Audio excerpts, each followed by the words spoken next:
Sa buhay, may mga pagkakataong tila napakahirap makaalpas sa mga pagsubok. Pero sa totoo lang, ang unang hakbang ay ang pagtanggap sa ating sitwasyon. Kailangan nating tanungin ang sarili, ano ang mga bagay na kaya kong kontrolin? Minsan, ang simpleng pagbabago sa ating pananaw ay nagiging simula ng malaking pagbabago.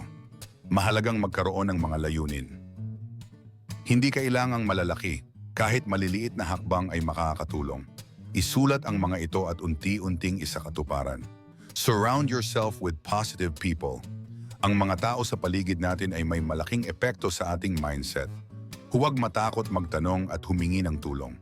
Lahat tayo ay may mga pagkakataong nahihirapan at ang suporta ng iba ay maaaring maging susi sa ating pag-ahon. At higit sa lahat, huwag kalimutang magpatawad sa sarili. Ang mga pagkakamali ay bahagi ng ating paglalakbay.